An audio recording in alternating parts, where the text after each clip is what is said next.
Hello ಸ್ನೇಹಿತರೆ, ಎಲ್ರಿಗೂ Nike story YouTube ಚಾನಲ್ಗೆ ಸ್ವಾಗತ. ಇವತ್ತಿನ ವಿಡಿಯೋದಲ್ಲಿ ನಾನು KCET 2025 ಕಂಪ್ಲೀಟ್ ಪ್ರೊಸೆಸ್ ಏನಿದೆ ಅದನ್ನು ಎಕ್ಸ್ಪ್ಲೇನ್ ಮಾಡ್ತಾ ಇದ್ದೀನಿ ಸ್ನೇಹಿತರೆ. ಕಂಪ್ಲೀಟ್ ಪ್ರೊಸೆಸ್ಸನ್ನು ಎಕ್ಸ್ಪ್ಲೇನ್ ಮಾಡಬೇಕು ಅಂತ ಹೇಳಿದರೆ ತುಂಬ ಸಮಯ ಬೇಕಾಗುತ್ತೆ. ಸೊ ನಿಮ್ಮ ಹತ್ರ ಫ್ರೀ ಏನು ಟೈಮ್ ಯಾವಾಗಿರುತ್ತೆ ಆವಾಗ ಈ ವಿಡಿಯೋವನ್ನು ನೋಡಿ. ಯಾವುದೇ ಕಾರಣಕ್ಕೂ ಸ್ಕಿಪ್ ಮಾಡಲಿಕ್ಕೆ ಹೋಗಬೇಡಿ. ನಿಮಗೆ ಗೊಂದಲ ಏನು ಸ್ಟಾರ್ಟ್ ಆಗಿಬಿಡುತ್ತೆ ಇನ್ ಬಿಟ್ವೀನ್ ಏನೋ ಸ್ಕಿಪ್ ಮಾಡ್ಕೊಂಡು ನೋಡಿಬಿಟ್ಟಿದ್ರೆ. ಸೊ ಅದಕ್ಕೆ ನಾನು ಏನು ಸಜೆಸ್ಟ್ ಮಾಡ್ತೀನಿ ಅಂತ ಹೇಳಿದ್ರೆ, ಫ್ರೀ ಇರೋ ಟೈಮಲ್ಲಿ ಕಂಪ್ಲೀಟಾಗಿ ವಿಡಿಯೋನ ನೋಡಿ, ನಿಮ್ಮ ಗೊಂದಲಗಳೆಲ್ಲ ಬಗೆಹರಿಯುತ್ತೆ. ಸ್ನೇಹಿತರೆ, ನೀವು ಆಲ್ರೆಡಿ ಈಗಾಗಲೇ ಏನು ಆಪ್ಷನ್ ಎಂಟ್ರಿಯನ್ನು ಮಾಡಿದ್ದೀರಾ. ಸೊ ಈಗ ಏನೇನೋ ಮಾಕ್ ಅಲಾಟ್ಮೆಂಟ್ ರಿಸಲ್ಟ್ ಬರಬೇಕು ಅಷ್ಟೇ. ಸೊ ಮಾಕ್ ಅಲಾಟ್ಮೆಂಟ್ ಅಂದರೆ ಏನು ಎಲ್ಲ ಡೆಮೋ ರೀತಿ. ನಾನು ಆಲ್ರೆಡಿ ಈಗಾಗಲೇ ನಿಮಗೆ ಸುಮಾರು ಬಾರಿ ಹೇಳಿದ್ದೀನಿ ಡೆಮೋ ರೀತಿ ಅಂತ. ಅಂದರೆ ನೀವು ಆಪ್ಷನ್ ಎಂಟ್ರಿ ಮಾಡಿದ್ದೀರಾ, ಈ ರೀತಿ ಮಾಡಿದ್ದೀರಾ, ನಿಮಗೆ ಏನು ರಿಸರ್ವೇಷನ್ಸ್ ಈ ರೀತಿ ಇದೆ, ನಿಮ್ಗೆ ಈ ರೀತಿ ಕಾಲೇಜ್ ಅಲಾಟ್ಮೆಂಟ್ ಆಗ್ಬೋದು ಅಂತ ಒಂದು ಏನು ಅಲಾಟ್ಮೆಂಟ್ನ ಮಾಡ್ತಾರೆ. ಅದೇ ಮಾಕ್ ಅಲಾಟ್ಮೆಂಟ್ ಆಗಿರುತ್ತೆ ಸ್ನೇಹಿತರೆ. ನಿಮಗೆ ಒಂದು ಈ ಕಾಲೇಜ್ ಸಿಗುತ್ತೆ, ಹಾಗೆ ಇದರ ಫೀಸ್ ಇಷ್ಟು ಇರುತ್ತೆ ಅಂತ ಏನು ಇನ್ಫಾರ್ಮೇಷನ್ಸ್ ಅಷ್ಟೇ ನಿಮಗೆ ಮಾಕ್ ಅಲಾಟ್ಮೆಂಟಲ್ಲಿ ಗೊತ್ತಾಗುತ್ತೆ ಸ್ನೇಹಿತರೆ. ಇದೊಂದು ನೆನ್ಪಿಡಿ, ಏನು ಅಂತ ಹೇಳಿದರೆ, ಮಾಕ್ ಅಲಾಟ್ಮೆಂಟ್ ಆದ ನಂತರ ನಿಮಗೇನು ಅಡ್ಮಿಷನ್ ಮಾಡ್ಕೊಳ್ಳೋದಾಗಲಿ ಅವಕಾಶ ಇರಲ್ಲ, ಹಾಗೆ ಏನು ಚಾಯ್ಸ್ ಎಂಟ್ರಿ ಮಾಡಲಿಕ್ಕಾಗಲಿ ಅವಕಾಶ ಇರಲ್ಲ. ಇವೆಲ್ಲ ಕೂಡ ಏನು ರಿಯಲ್ ಅಲಾಟ್ಮೆಂಟ್ ಆದ ನಂತರ ನಿಮಗೆ ಸಿಗುವಂಥ ಒಂದು ಏನು ಆಪ್ಷನ್ಸ್ ಅಂತ ಹೇಳ್ಬೋದು. ಏನು ಅಡ್ಮಿಷನ್ಸ್ ಮಾಡ್ಕೊಳ್ಳೋದಾಗಲಿ, ಆಪ್ಷನ್ ಎಂಟ್ರಿ ಆಗಲಿ. ಸೊ ಹೀಗೆ ಮಾಕ್ ಅಲಾಟ್ಮೆಂಟ್ ಆದ ನಂತರ ನಿಮ್ಗೆ ಇದು ಯಾವುದೂ ಇರಲ್ಲ ಸ್ನೇಹಿತರೆ. ಇದೊಂದು ನೆನಪಿನಲ್ಲಿ ಇಟ್ಕೊಳ್ಳಿ. ಈಗ ಮಾಕ್ ಅಲಾಟ್ಮೆಂಟ್ ರಿಸಲ್ಟ್ ಬಂದಾದ ನಂತರ ನಿಮಗೆ ಏನು ಆಪ್ಷನ್ ಎಂಟ್ರಿನ ಎಡಿಟ್ ಮಾಡಲಿಕ್ಕೆ ಅವಕಾಶ ಕೊಡ್ತಾರೆ, ಚಾಯ್ಸನ್ನು. ಸೊ ಯಾವ್ಯಾವ ರೀತಿ ಚಾಯ್ಸಸ್ ಇರುತ್ತೆ, ಯಾವ್ಯಾವ ರೀತಿ ಅವಕಾಶ ನಿಮ್ಗೆ ಇರುತ್ತೆ ಅಂತ ಹೇಳೋದಾಗಿದ್ದರೆ ಸ್ನೇಹಿತರೆ, ನಿಮ್ಮ ಆಪ್ಷನ್ ಎಂಟ್ರಿ ಏನು ಲಿಸ್ಟ್ ಏನಿದೆ ಅದರಲ್ಲಿ ಏನಾದರೂ ಬೇರೆ ಆಪ್ಷನ್ಸನ್ನು ನೀವು ಆ್ಯಡ್ ಮಾಡ್ಕೋಬೇಕು ಅಂತ ಇದ್ದರೆ ಆ್ಯಡ್ ಮಾಡ್ಕೋಬೋದು ನೀವು. ಹಾಗೆ ಆಪ್ಷನ್ ಎಂಟ್ರಿ ಲಿಸ್ಟಲ್ಲಿ ಏನು ಕೆಲವೊಂದಿಷ್ಟು ಕಾಲೇಜ್ಗಳಿದ್ದಾವೆ, ಅವು ನನಗೆ ಬೇಡ ಅಂತ ನಿಮಗೆ ಅನಿಸಿದರೆ ಆ ಕಾಲೇಜಸನ್ನು ನೀವು ಡಿಲೀಟ್ ಕೂಡ ಮಾಡ್ಬೋದು ಸ್ನೇಹಿತರೆ. ಹಾಗೆ ಏನು ಪ್ರಯಾರಿಟಿ ಇರುತ್ತೆ ಅದನ್ನು ಕೂಡ ನೀವು ಏನು ಚೇಂಜಸ್ ಮಾಡ್ಕೋಬೋದು. ಫಾರ್ ಎಕ್ಸಾಂಪಲ್, ನೀವು ಏನು ಒಂದು 50 ಕಾಲೇಜಸನ್ನು ಎಂಟ್ರಿ ಮಾಡಿದ್ದೀರ ಅಂತ ಇಟ್ಕೊಳ್ಳಿ ಆಪ್ಷನ್ ಎಂಟ್ರಿಯಲ್ಲಿ. ಸೊ ನೀವೇನಂತ ಹೇಳಿದರೆ, ಒಂದು 40th ಆರ್ಡರಲ್ಲಿ ಇರುವಂತಹ ಒಂದು ಕಾಲೇಜನ್ನು ನೀವು ತಗೊಂಡೋಗಿ ಏನು 25th ನೀವು ಆರ್ಡರಲ್ಲಿ ಇಟ್ಕೋಬೋದು, 25th ನಂಬರಲ್ಲಿ. ಸೊ ಹಾಗೆ ನೀವು ಏನು ಒಂದು 20ಯಲ್ಲಿರೋ ಕಾಲೇಜಸನ್ನು ಲಿಸ್ಟಲ್ಲಿ, ಸೊ ಅದನ್ನು ಎತ್ಕೊಂಡೋಗಿ ಒಂದು 30ಯಲ್ಲಿ ಹಾಕ್ಬೋದು. ಅಂದರೆ ನಿಮಗೆ ಏನು ಅಂತ ಹೇಳಿದರೆ, ನಿಮ್ಗೆ ಯಾವ ರೀತಿ ಬೇಕು ಆ ರೀತಿ ನೀವು ಅದನ್ನು ಪ್ರಯಾರಿಟಿ ಕೊಡ್ಬೋದು ಅದಕ್ಕೆ. ಸೊ ಇದು ಕೂಡ ನಿಮಗೆ ಏನು ಅವಕಾಶ ಇದೆ ಸ್ನೇಹಿತರೆ. ಹಾಗೆ ನೀವು ಎಲ್ಲ ಕೋರ್ಸ್ಗಳಿಗೆ ಏನು ಆಪ್ಷನ್ ಎಂಟ್ರಿ ಮಾಡಿದ್ದೀರಾ, ಫಾರ್ ಎಕ್ಸಾಂಪಲ್ CET, ಏನು BSc ಅಗ್ರಿ, ಇದೇ ರೀತಿ ಒಂದು 2-3 ಕೋರ್ಸ್ಗಳಿಗೆ ನೀವು ಆಪ್ಷನ್ ಎಂಟ್ರಿ ಮಾಡಿದ್ದೀರಾ ಅಂತ ಇಟ್ಕೊಳ್ಳಿ. ಸೊ ನೀವು ಇವಾಗ ಯಾವುದಕ್ಕೆ ಬೇಡ ಆ ಕೋರ್ಸಿಗೆ ರಿಲೇಟೆಡ್ ಆಗಿರುವಂಥ ಆಪ್ಷನ್ಸನ್ನು ಎಲ್ಲ ಕೂಡ ಆಪ್ಷನ್ ಎಂಟ್ರಿ ಮಾಡಿರೋದನ್ನ ಕೂಡ ಕ್ಯಾನ್ಸಲ್ ಮಾಡ್ಬೋದು ಸ್ನೇಹಿತರೆ. ನಂತರ ಈ ಮಾಕ್ ಅಲಾಟ್ಮೆಂಟ್ ಆದ ನಂತರ ಏನು ಆಪ್ಷನ್ ಎಂಟ್ರಿ ಎಡಿಟ್ ಮಾಡ್ತೀರಾ, ಸೊ ಎಡಿಟ್ ಮಾಡಿದ ನಂತರ ನೀವು ಆಪ್ಷನ್ ಎಂಟ್ರಿಯಾಗಿ ಏನಿರುತ್ತೆ ಅದು ಫೈನಲ್ ಆಗಿರುತ್ತೆ. ಸೊ ಅದ್ರ ಪ್ರಕಾರನೇ first round, second extended round seat allotment ಕೂಡ ಆಗುತ್ತೆ. ಸೊ ಮಾಕ್ ಅಲಾಟ್ಮೆಂಟ್ ಆದ ನಂತರ ನೀವೇನು ಆಪ್ಷನ್ ಎಂಟ್ರಿ ಮಾಡ್ತೀರಾ ಅದನ್ನು ಫೈನಲ್ ಆಪ್ಷನ್ ಎಂಟ್ರಿ ಅಂತ ಕರಿತೀವಿ. ಐ ಹೋಪ್ ನಿಮಗೆ ಇದು ಅರ್ಥ ಆಯಿತು ಅಂತ ತಿಳ್ಕೊತೀನಿ.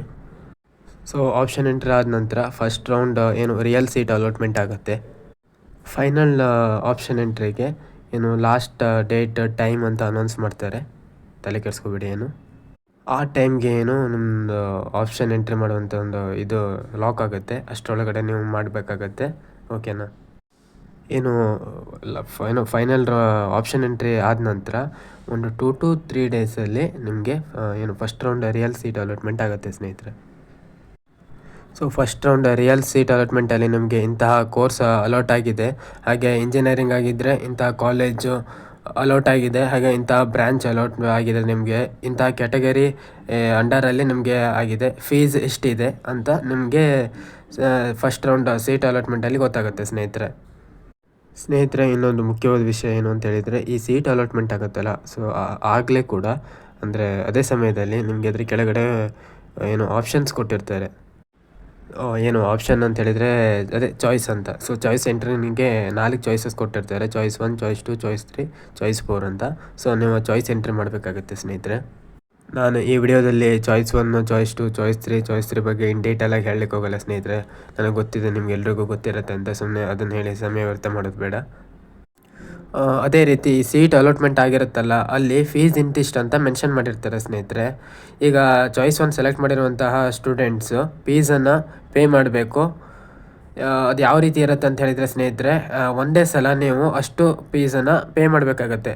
ಸೊ ನೀವು ಅದನ್ನ ಇನ್ಸ್ಟಾಲ್ಮೆಂಟಲ್ಲಿ ಮಾಡ್ತೀವಿ ಅಂತ ಹೇಳಿದರೆ ಅದಕ್ಕೆ ಅವಕಾಶ ಇರಲ್ಲ ಸ್ನೇಹಿತರೆ. ಎಟ್ ಅ ಟೈಮ್ ನೀವು ಅಷ್ಟನ್ನು ಕೂಡ ಪೇ ಮಾಡಬೇಕಾಗತ್ತೆ. ಇನ್ನೊಂದು ವಿಷಯ ಸ್ನೇಹಿತರೆ, ಈಗ ಕೆಲ ವಿದ್ಯಾರ್ಥಿಗಳು education loan through fees pay ಮಾಡಬೇಕು ಅಂತ ಇದ್ದರೆ ಅವರಿಗೆ ಒಂದು ಕಿವಿ ಮಾತು ಅಥವಾ ಒಂದು ವಿಷಯ ಹೇಳಬೇಕು ಅಂತ ಹೇಳಿದರೆ, ಏನು ನೀವು ಫಸ್ಟ್ ಫೀಸ್ ಪೇ ಮಾಡಬೇಕಲ್ಲ, ಅದನ್ನು ನೀವೇ ಅರೇಂಜ್ಮೆಂಟ್ ಪೇ ಮಾಡಬೇಕಾಗುತ್ತೆ ಸ್ನೇಹಿತರೆ. ನೆಕ್ಸ್ಟ್ ನೀವು ಏನು ಈ ಸಮಯದಲ್ಲಿ ಸಿಕ್ಕಿರುವಂಥ ಒಂದು ಫೀಸ್ ಪೇಮೆಂಟ್ ರಿಸಿಪ್ಟ್ ಇರುತ್ತಲ್ಲ, ಆ ಫೀಸ್ ಪೇಮೆಂಟ್ ರಿಸಿಪ್ಟನ್ನು ನೀವು ಇಟ್ಕೊಳ್ಬೇಕಾಗುತ್ತೆ. ನೆಕ್ಸ್ಟ್ ನೀವು ಎಜುಕೇಷನ್ ಲೋನ್ ಮಾಡಿದಾಗ ಬ್ಯಾಂಕಿಗೆ ಆ ರಿಸಿಪ್ಟನ್ನು ಕೊಟ್ಟರೆ ಅವರು ನಿಮಗೆ ಎಷ್ಟು ಅಮೌಂಟ್ ನೀವು ಪೇ ಮಾಡಿದ್ದೀರಾ ಅಷ್ಟು ಅಮೌಂಟನ್ನು ನಿಮ್ಮ ಅಕೌಂಟಿಗೆ ಹಾಕ್ತಾರೆ ಸ್ನೇಹಿತರೆ. ಇದು ಎಜುಕೇಷನ್ ಲೋನ್ಗೆ ಸಂಬಂಧಪಟ್ಟದ್ದು. ಸೊ ಗೊತ್ತಿರಲ್ಲ ಅಂತ ಹೇಳ್ತಿದ್ದೀನಿ. ಓಕೆ ಸ್ನೇಹಿತರೆ. ಸೊ ಚಾಯ್ಸ್ ಎಂಟ್ರಿಯಲ್ಲಿ ಫಸ್ಟ್ ಚಾಯ್ಸ್ ನಂಬರ್ 1 ಚೂಸ್ ಮಾಡಿರುವಂಥವರು ಅಡ್ಮಿಷನ್ ಮಾಡ್ಕೋತಾರೆ. ಓಕೆ, ಚಾಯ್ಸ್ 2 ಆ್ಯಂಡ್ 3 ಸೆಲೆಕ್ಟ್ ಮಾಡಿರೋರು ಏನು ಮಾಡ್ತಾರೆ ಅಂತ ಹೇಳಿದರೆ ಸ್ನೇಹಿತರೆ, ಅವರು ನೆಕ್ಸ್ಟ್ ರೌಂಡ್ ಏನು ಪ್ರೊಸೆಸ್ಗೆ ಪಾರ್ಟಿಸಿಪೇಟ್ ಮಾಡ್ತಾರೆ, ಕೌನ್ಸಿಲಿಂಗಿಗೆ ಪಾರ್ಟಿಸಿಪೇಟ್ ಮಾಡ್ತಾರೆ. ಅಂದರೆ ಸೆಕೆಂಡ್ ರೌಂಡ್ಗೆ ಪಾರ್ಟಿಸಿಪೇಟ್ ಮಾಡ್ತಾರೆ ಅಂತ ಚಾಯ್ಸ್ 2 ಮತ್ತು ಚಾಯ್ಸ್ 3 ಸೆಲೆಕ್ಟ್ ಮಾಡಿರುವಂಥವರು. ಚಾಯ್ಸ್ 4 ಸೆಲೆಕ್ಟ್ ಮಾಡಿರುವಂಥ ವಿದ್ಯಾರ್ಥಿಗಳು ಈ ಕೌನ್ಸಿಲಿಂಗಿಂದ ಏನು ಹೊರಗಡೆ ಹೋಗ್ತಾರೆ. ಸೊ ಈಗ ನೆಕ್ಸ್ಟ್ ಪ್ರೊಸೆಸ್ಗೆ ಹೋಗುವಂಥವ್ರು, ಸೆಕೆಂಡ್ ರೌಂಡ್ಗೆ ಹೋಗುವಂಥವ್ರು ಯಾರು ಅಂತ ಹೇಳಿದರೆ ಚಾಯ್ಸ್ 2 ಆ್ಯಂಡ್ 3 ಸೆಲೆಕ್ಟ್ ಮಾಡಿರುವಂಥವ್ರು. ನೆನಪಿರಲಿ, ನೀವೇನಾದರೂ ನೆಕ್ಸ್ಟ್ ರೌಂಡ್ಗೆ ಹೋಗಬೇಕು ಅಂತ ಹೇಳಿದರೆ ಇದೆರಡು ಆಪ್ಷನ್ಸನ್ನು ನೀವು ಚೂಸ್ ಮಾಡಬೇಕಾಗತ್ತೆ, ಇದೆರಡರಲ್ಲಿ ಒಂದು. ಸೊ ನಿಮ್ಗೆ ಗೊತ್ತಿದೆ ಹೋಪ್ ಏನು ಚಾಯ್ಸ್ 2 ಯಾವಾಗ ಸೆಲೆಕ್ಟ್ ಮಾಡಬೇಕು, ಚಾಯ್ಸ್ 3 ಯಾವಾಗ ಸೆಲೆಕ್ಟ್ ಮಾಡಬೇಕು ಅಂತ. ಸೊ ಹೋಲ್ಡಲ್ಲಿ ಇರೋದಾಗಿದೆ ನೀವು ಯಾವ್ದು ಮಾಡಬೇಕು ಅಂತ. ಸೊ ಅದನ್ನು ನೋಡಿಕೊಂಡು ನೀವು ಅದನ್ನ ಚೂಸ್ ಮಾಡಿ, ಚಾಯ್ಸ್ 2 ಆರ್ 3. ಸೊ ನೆಕ್ಸ್ಟ್ ರೌಂಡಿಗೆ ನೀವು ಹೋಗ್ತೀರಾ. ಓಕೆನಾ? ಸೊ ಚಾಯ್ಸ್ 2 ಅಲ್ಲಿ ಸೆಲೆಕ್ಟ್ ಮಾಡಿಕೊಂಡು ನೆಕ್ಸ್ಟ್ ರೌಂಡ್ಗೆ ಹೋಗುವಂಥವ್ರು ಏನು ಮಾಡ್ತಾರೆ ಅಂತ ಹೇಳಿದರೆ, ಫಸ್ಟ್ ರೌಂಡಲ್ಲಿ ಸಿಕ್ಕಿರುವಂಥ ಕಾಲೇಜನ್ನು ಹೋಲ್ಡಲ್ಲಿ ಇಟ್ಕೋತಾರೆ, ಹಾಗೆ ನೆಕ್ಸ್ಟ್ ರೌಂಡ್ಗೆ ಪಾರ್ಟಿಸಿಪೇಟ್ ಮಾಡ್ತಾರೆ. ಇನ್ ಕೇಸ್ ನೆಕ್ಸ್ಟ್ ರೌಂಡಲ್ಲಿ ಅವ್ರಿಗೆ ಬೇರೆ ಕಾಲೇಜ್ ಸಿಕ್ಕಿಲ್ಲ ಅಂತ ಹೇಳಿದರೆ ಫಸ್ಟ್ ರೌಂಡಲ್ಲಿ ಸಿಕ್ಕಿರೋದೇ ಅವ್ರಿಗೆ ಸಿಕ್ಕಿರುತ್ತೆ, ಅದು ಚೇಂಜ್ ಆಗೋಲ್ಲ. ಓಕೆನಾ? ಇನ್ ಕೇಸ್ ಬೇರೆ ಸಿಕ್ತು ಅಂತ ಹೇಳಿದರೆ ಆಗ ಫಸ್ಟ್ ರೌಂಡಲ್ಲಿ ಸಿಕ್ಕಿರೋದು ಅವ್ರ ಹೆಸರಿಂದ ಹೋಗುತ್ತೆ. ಸೊ ಅವ್ರಿಗೆ ನ್ಯೂ ಕಾಲೇಜ್ ಯಾವ್ದು ಸಿಕ್ಕಿರುತ್ತೆ ಅದು ಅವ್ರ ಹೆಸರಲ್ಲಿ ಬರುತ್ತೆ. ಓಕೆನಾ? ಸೊ ಚಾಯ್ಸ್ 3 ಸೆಲೆಕ್ಟ್ ಮಾಡಿರುವಂಥವ್ರು ಏನು ಅಂತ ಹೇಳಿದರೆ, ನನಗೆ ಫಸ್ಟ್ ರೌಂಡಲ್ಲಿ ಏನು ಅಲಾಟ್ಮೆಂಟಲ್ಲಿ ಸೀಟ್ ಸಿಕ್ಕಿದೆ ಅದು ನನಗೆ ಇಷ್ಟ ಇಲ್ಲ, ನನಗೆ ಬೇಡ, ನಾನು ಬೇರೆದು ಯಾವುದಾದ್ರು ಹೊಸದಾಗಿ ಸಿಗತ್ತಾ ನೋಡ್ತೀನಿ, ನನಗೆ ಅದು ಹೋಲ್ಡಲ್ಲಿ ಇಟ್ಕೊಳ್ಳಿಕ್ಕೆ ಇಷ್ಟ ಇಲ್ಲ ಅಂತ ಏನು ಒಪಿನಿಯನ್ ಇರುವಂಥವ್ರು. ಸೊ ಆ ಟೈಪ್ ಇರುವಂಥವರು ಏನು ಚಾಯ್ಸ್ 3ಯನ್ನು ಸೆಲೆಕ್ಟ್ ಮಾಡಿಕೊಂಡು ಸೆಕೆಂಡ್ ರೌಂಡಿಗೆ ಪಾರ್ಟಿಸಿಪೇಟ್ ಮಾಡ್ತಾರೆ ಸ್ನೇಹಿತರೆ. ಮತ್ತು ಸ್ನೇಹಿತರೆ, ಇನ್ನೊಂದು ಕ್ಯಾಟಗರಿ ಆಫ್ ಸ್ಟೂಡೆಂಟ್ಸ್ ಕೂಡ ಸೆಕೆಂಡ್ ರೌಂಡ್ಗೆ ಪಾರ್ಟಿಸಿಪೇಟ್ ಮಾಡ್ತಾರೆ. ಯಾರು ಅಂತ ಹೇಳಿದರೆ, ಫಸ್ಟ್ ರೌಂಡಲ್ಲಿ ಯಾರಿಗೆ ಯಾವ ಸೀಟು ಕೂಡ ಸಿಕ್ಕಿರಲ್ಲ ಅಂಥ ಸ್ಟೂಡೆಂಟ್ಸು ಸೆಕೆಂಡ್ ರೌಂಡ್ಗೆ ಬರ್ತಾರೆ ಸ್ನೇಹಿತರೆ. ಇದು ನೆನಪಿರಲಿ. ಈ ಸೀಟ್ ಅಲಾಟ್ಮೆಂಟ್ ಆದ ನಂತರ ಚಾಯ್ಸ್ ಎಂಟ್ರಿ ಏನು ಮಾಡ್ತೀರಾ, ಅದಾದ ನಂತರ ಆಪ್ಷನ್ ಎಂಟ್ರಿ ಇರುತ್ತೆ. ಸೊ ಆಪ್ಷನ್ ಎಂಟ್ರಿ ಏನಿರುತ್ತೆ ಅದನ್ನು ಎಡಿಟ್ ಮಾಡಲಿಕ್ಕೆ ನಿಮಗೆ ಏನು KA ಚಾನ್ಸ್ ಕೊಡ್ತಾರೆ, ಅವಕಾಶ ಕೊಡ್ತಾರೆ. ಸೊ ಏನು ಸ್ನೇಹಿತರೆ ಅಂತ ಹೇಳಿದರೆ, ಆಪ್ಷನ್ ಎಂಟ್ರಿನ ಎಡಿಟ್ ಮಾಡಲಿಕ್ಕೆ ಚಾನ್ಸ್ ಕೊಟ್ಟಿದ್ದಾರೆ ಅಂದ್ಕೊಂಡು ನೀವು ಏನು ಹೊಸ ಕಾಲೇಜಸ್ನ ಆ್ಯಡ್ ಮಾಡ್ತೀನಿ ಅಂತ ಹೇಳಿದರೆ ಆ ರೀತಿ ಅವಕಾಶ ಇಲ್ಲ ಸ್ನೇಹಿತರೆ, ಮಾಡಲಿಕ್ಕಾಗಲ್ಲ ನಿಮಗೆ. ಏನು ಇರೋ ಕಾಲೇಜ್ನೇ ಬೇಕಿದ್ದರೆ ಡಿಲೀಟ್ ಮಾಡ್ತೀನಿ, ನನಗಿದು ಬೇಡ ಈ ಕಾಲೇಜ್ ಅಂತ ಹೇಳಿದರೆ ಆ ಟೈಪ್ ನಿಮ್ಗೆ ಅವಕಾಶ ಇದೆ, ನೀವು ಮಾಡ್ಬೋದು. ಹಾಗೆ ನನಗೆ ಈ ಪ್ರಯಾರಿಟಿ ಏನು ಚೇಂಜ್ ಮಾಡಬೇಕು ಅಂತ ಹೇಳಿದರೆ ನೀವು ಕೂಡ ಚೇಂಜ್ ಮಾಡ್ಬೋದು. ಆಲ್ರೆಡಿ ನಾನು ಏನು ಬಿಗಿನಿಂಗ್ ಆಫ್ ದ ವಿಡಿಯೋದಲ್ಲಿ ಹೇಳಿದ ರೀತಿ ಏನು ನನಗೆ ಈ ಪ್ರಯಾರಿಟಿ ಇರುವಂಥ ಕಾಲೇಜು ಈ ಪ್ರಯಾರಿಟಿಯಲ್ಲಿ ಬೇಡ, ಇನ್ನೊಂದು ಪ್ರಯಾರಿಟಿಯಲ್ಲಿ ಬೇಕು. ಸೊ 8ನೇ ಪ್ರಯಾರಿಟಿಯಲ್ಲಿರೋ ಕಾಲೇಜ್ 8ರಲ್ಲಿ ಬೇಡ, ನನಗೆ 4ನೇ ಪ್ರಯಾರಿಟಿಯಲ್ಲಿ ಬೇಕು. ಈ ಟೈಪ್ ನೀವು ಪ್ರಯಾರಿಟಿ ಚೇಂಜಸ್ ಮಾಡ್ಕೊಳ್ಳಿಕ್ಕೆ ನಿಮಗೆ ಅವಕಾಶ ಇದೆ ಸ್ನೇಹಿತರೆ. ಅದನ್ನು ಬಿಟ್ಟು ನೀವು ಹೊಸ ಕಾಲೇಜಸ್ನ ಆ್ಯಡ್ ಮಾಡ್ತೀನಿ ಅಂತ ಹೇಳಿದರೆ ಖಂಡಿತವಾಗ್ಲೂ ನಿಮಗೆ ಅವಕಾಶ ಇಲ್ಲ. ಇದನ್ನೆಲ್ಲ ನೆನ್ಪಿಟ್ಕೊಳ್ಳಿ ಸ್ನೇಹಿತರೆ, ಇದನ್ನೆಲ್ಲ ಗಮನದಲ್ಲಿಟ್ಕೊಂಡು ಈ ಪ್ರೊಸೀಜರನ್ನು ಮಾಡಿ ಸ್ನೇಹಿತರೆ. ಹಾಗೆ ಸ್ನೇಹಿತರೆ, ಇನ್ನೊಂದು ನನಗೆ ಕಮೆಂಟ್ ಸೆಕ್ಷನಲ್ಲಿ ಬಂದಿರುವಂಥ ಒಂದು ಸ್ಟೂಡೆಂಟ್ಸಿಂದ ಬಂದಿರುವಂಥ ಒಂದು ಕ್ವಶನ್ನು. ಸೊ ನಾನು ಒಂದು ಕಾಲೇಜ್ನ ಆ್ಯಡ್ ಮಾಡಿದ್ದೀನಿ, ಅದರಲ್ಲಿ ನಾನು CS ಚೂಸ್ ಮಾಡಿದ್ದೀನಿ. ಆ ಕಾಲೇಜನ್ನು CS ನಾನು ಆ್ಯಡ್ ಮಾಡ್ಕೊಂಡಿದ್ದೀನಿ ನನ್ನ ಲಿಸ್ಟಲ್ಲಿ. ಸೊ ನಾನು ನೆಕ್ಸ್ಟ್ ರೌಂಡಲ್ಲಿ ಏನು ಅದೇ ಕಾಲೇಜಸಲ್ಲಿ EC ತಗೋಬೋದಾ, EC ಆ್ಯಡ್ ಮಾಡ್ಕೋಬೋದು ಅಂತ ಕೇಳ್ತಾರೆ. ಸೊ ಖಂಡಿತವಾಗ್ಲೂ ನಿಮಗೆ ಇದಕ್ಕೆ ಅವಕಾಶ ಇಲ್ಲ ಸ್ನೇಹಿತರೆ. ನೀವು EC ಬೇಕು ಅಂತ ಹೇಳಿದರೆ ಮೊದಲೇ ಮಾಡಬೇಕಾಗತ್ತೆ. ಏನು ಲಾಸ್ಟ್ ಮೂಮೆಂಟಲ್ಲಿ ಸೆಕೆಂಡ್ ರೌಂಡಲ್ಲಿ ಮಾಡಲಿಕ್ಕಾಗಲ್ಲ. ಸೊ ಅಲ್ಲಿ ಏನಿದ್ರು ಡಿಲೀಷನ್ ಮಾಡ್ಬೋದು. ಸೊ ನೀವೇನಾದರೂ ಏನು ಪ್ರಯಾರಿಟಿಯನ್ನು ಚೇಂಜ್ ಮಾಡ್ಬೋದು. ಅಷ್ಟೇ ಸ್ನೇಹಿತರೆ. ಯಾವುದೇ ಕಾರಣಕ್ಕೂ ನಿಮಗೆ ಆ ಕಾಲೇಜನ್ನು ನಾನು ಎಂಟ್ರಿ ಮಾಡಿದ್ದೀನಿ ಅಂದ್ಕೊಂಡು ಬೇರೆ ಏನೋ ಬ್ರ್ಯಾಂಚನ್ನು ನೀವು ಅದನ್ನ ಆ್ಯಡ್ ಮಾಡಲಿಕ್ಕಾಗಲ್ಲ ಸ್ನೇಹಿತರೆ. ನೆನ್ಪಿಟ್ಕೊಳ್ಳಿ, ಫೈನಲಾಗಿ ಹೇಳ್ತಾ ಇದ್ದೀನಿ ಏನು ಅಂತ ಹೇಳಿದರೆ, ನಿಮಗೆ ಹೊಸದಾಗಿ ಕಾಲೇಜ್ನ ಆ್ಯಡ್ ಮಾಡಲಿಕ್ಕೂ ಹೋಗಲ್ಲ, ಹಾಗೆ ಬ್ರಾಂಚಸ್ನ ಆ್ಯಡ್ ಮಾಡಲಿಕ್ಕೂ ಹೋಗಲ್ಲ. ಓಕೆನಾ? ಸೊ ಈ ಆಪ್ಷನ್ ಎಂಟ್ರಿ ಏನು ಎಡಿಟಿಂಗ್ ಆದ ನಂತರ ಏನು ಸೆಕೆಂಡ್ ರೌಂಡ್ ಸೀಟ್ ಅಲಾಟ್ಮೆಂಟ್ ಆಗುತ್ತೆ ಸ್ನೇಹಿತರೆ. ಸೊ ಈ ಸೆಕೆಂಡ್ ರೌಂಡ್ ಸೀಟ್ ಅಲಾಟ್ಮೆಂಟಲ್ಲಿ ಏನು ಅಂತ ಹೇಳಿದರೆ ಸ್ನೇಹಿತರೆ, ಚಾಯ್ಸ್ 2 ಆ್ಯಂಡ್ ಚಾಯ್ಸ್ 3 ಸೆಲೆಕ್ಟ್ ಮಾಡಿರುವಂತಹ ವಿದ್ಯಾರ್ಥಿಗಳಿಗೆ, ಹಾಗೆ ಏನು ಫಸ್ಟ್ ರೌಂಡಲ್ಲಿ ಸೀಟ್ ಸಿಗದೇ ಇರುವಂಥ ವಿದ್ಯಾರ್ಥಿಗಳಿಗೆ ಅವರಿಗೆ ಸೀಟ್ ಅಲಾಟ್ಮೆಂಟ್ ಮಾಡಲಿಕ್ಕೆ ಟ್ರೈ ಮಾಡ್ತಾರೆ ಸ್ನೇಹಿತರೆ. ಈಗ ಯಾವ ವಿದ್ಯಾರ್ಥಿಗಳು ಚಾಯ್ಸ್ 2 ಅನ್ನು ಸೆಲೆಕ್ಟ್ ಮಾಡಿಕೊಂಡು ಫಸ್ಟ್ ರೌಂಡಲ್ಲಿ ಸಿಕ್ಕಿರುವಂಥ ಕಾಲೇಜ್ನ ಹೋಲ್ಡಲ್ಲಿ ಇಟ್ಕೊಂಡು ಸೆಕೆಂಡ್ ರೌಂಡಿಗೆ ಬಂದಿರ್ತಾರೆ ನೋಡಿ, ಅಂತಹ ವಿದ್ಯಾರ್ಥಿಗಳಿಗೆ ಸೆಕೆಂಡ್ ರೌಂಡಲ್ಲಿ ಬೇರೆ ಕಾಲೇಜು ಅಲೌಟ್ ಆಯಿತು. ಸೊ ಆಗ ಅಲೌಟ್ ಆದ ನಂತರ ಫಸ್ಟ್ ರೌಂಡಲ್ಲಿ ಸಿಕ್ಕಿರುವಂಥ ಕಾಲೇಜ್ ಆಟೋಮೆಟಿಕ್ಲಿ ಡಿಲೀಟ್ ಆಗುತ್ತೆ. ಹಾಗೆ ಸೆಕೆಂಡ್ ರೌಂಡಲ್ಲಿ ಸಿಕ್ಕಿರುವಂಥ ಕಾಲೇಜಲ್ಲಿ ಅವರು ಅಡ್ಮಿಷನ್ ಮಾಡ್ಕೋಬೇಕಾಗತ್ತೆ. ಇಲ್ಲ ಅಂತ ಹೇಳಿದರೆ ಅವರು ಅದನ್ನ ಹೋಲ್ಡಲ್ಲಿ ಇಟ್ಕೊಂಡು ನೆಕ್ಸ್ಟ್ ರೌಂಡ್ಗೂ ಕೂಡ ಪಾರ್ಟಿಸಿಪೇಟ್ ಮಾಡ್ಬೋದು. ನೆಕ್ಸ್ಟ್ ಅಂತ ಹೇಳಿದರೆ ಸೆಕೆಂಡ್ ಎಕ್ಸ್ಟೆಂಡೆಡ್ ರೌಂಡ್ ಕೂಡ ಪಾರ್ಟಿಸಿಪೇಟ್ ಮಾಡ್ಬೋದು. ಸೊ ಇನ್ನೊಂದು ಕೇಸ್ ಏನು ಅಂತ ಹೇಳಿದರೆ ಸ್ನೇಹಿತರೆ, ಫಸ್ಟ್ ರೌಂಡಲ್ಲಿ ಸಿಕ್ಕಿರೋ ಕಾಲೇಜ್ನ ಹೋಲ್ಡಲ್ಲಿ ಇಟ್ಕೊಂಡು ಏನು ಚಾಯ್ಸ್ 2 ಸೆಲೆಕ್ಟ್ ಮಾಡಿಕೊಂಡೆ ಏನು ಸೆಕೆಂಡ್ ರೌಂಡಿಗೆ ಪಾರ್ಟಿಸಿಪೇಟ್ ಮಾಡಿರುವಂಥ ವಿದ್ಯಾರ್ಥಿಗಳಿಗೆ ಸೆಕೆಂಡ್ ರೌಂಡ್ ಅಲಾಟ್ಮೆಂಟಲ್ಲಿ ಏನು ಬೇರೆ ನ್ಯೂ ಕಾಲೇಜ್ ಏನು ಅಲೌಟ್ ಆಗಿಲ್ಲ. ಸೊ ಫಸ್ಟ್ ರೌಂಡಲ್ಲಿ ಸಿಕ್ಕಿರೋದೇ ಇದೆ, ಅವರಿಗೆ ಹೊಸ ಕಾಲೇಜ್ ಸಿಕ್ಕಿಲ್ಲ. ಸೊ ಅಂಥ ಸನ್ನಿವೇಶದಲ್ಲಿ ಸ್ನೇಹಿತರೆ ಅವರು ಒಂದು ಅಡ್ಮಿಷನ್ ಮಾಡ್ಕೋಬೋದು. ಇಲ್ಲ ಅಂತ ಹೇಳಿದರೆ ಅದೇ ಏನು ಫಸ್ಟ್ ರೌಂಡಲ್ಲಿ ಸಿಕ್ಕಿರುವಂಥ ಕಾಲೇಜಿಗೆ, ಇಲ್ಲ ಅಂತ ಹೇಳಿದರೆ ಫಸ್ಟ್ ರೌಂಡಲ್ಲಿ ಸಿಕ್ಕಿರುವಂಥ ಕಾಲೇಜ್ನ ಹೋಲ್ಡಲ್ಲಿ ಇಟ್ಕೊಂಡು ಸೆಕೆಂಡ್ ಎಕ್ಸ್ಟೆಂಡೆಡ್ ರೌಂಡ್ ಕೂಡ ಪಾರ್ಟಿಸಿಪೇಟ್ ಮಾಡ್ಬೋದು ಸ್ನೇಹಿತರೆ.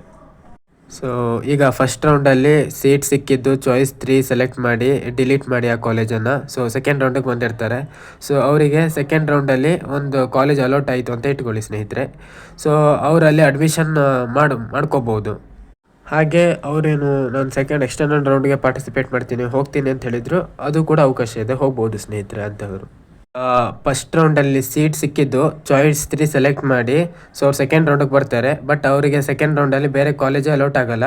ಆ ಟೈಮಲ್ಲಿ ಸೊ ಏನು ಅವ್ರ ಹತ್ರ ಯಾವುದೇ ಸೀಟ್ ಇರೋಲ್ಲ, ಅಲಾಟ್ಮೆಂಟ್ ಆಗಿಲ್ಲ ಅಂತ ಹೇಳಿದರೆ. ಸೊ ಅವರು ನೆಕ್ಸ್ಟ್ ರೌಂಡಿಗೂ ಕೂಡ ಪಾರ್ಟಿಸಿಪೇಟ್ ಮಾಡ್ಬೋದು. ಅಲ್ಲಿ ಚೆಕ್ ಮಾಡ್ಬೋದು ಯಾವುದಾದ್ರೂ ಕಾಲೇಜ್ ಸಿಗತ್ತಾ ಅಂತ ಚೆಕ್ ಮಾಡ್ಬೋದು. ಆಬ್ವಿಯಸ್ಲಿ ಅವ್ರಿಗೆ ಅವಕಾಶ ಇದೆ ಸ್ನೇಹಿತರೆ.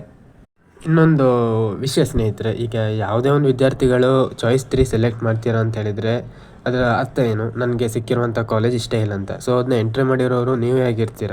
ಸೊ ಅದು ಒಂಥರ ಯೂಸ್ಲೆಸ್ ಸ್ನೇಹಿತರೆ, ನಾನ್ ಸೆನ್ಸ್ ಆಗುತ್ತೆ. ಸೊ ನಾನೇನು ಸಜೆಸ್ಟ್ ಮಾಡ್ತೀನಿ ಅಂತ ಹೇಳಿದರೆ, ನಿಮ್ಗೆ ಯಾವುದ್ಯಾವ್ದು ಇಷ್ಟ ಇರುತ್ತೆ ಅಂಥ ಕಾಲೇಜಸ್ಸನ್ನೇ ಅಂಥ ಬ್ರಾಂಚಸ್ಸನ್ನೇ ಆ್ಯಡ್ ಮಾಡ್ಕೊಳ್ಳಿ ಸ್ನೇಹಿತರೆ. ಸುಮ್ಮನೆ ಯಾವುದನ್ನು ಆ್ಯಡ್ ಮಾಡ್ಕೊಳ್ಳಿಕ್ಕೆ ಹೋಗಬೇಡಿ.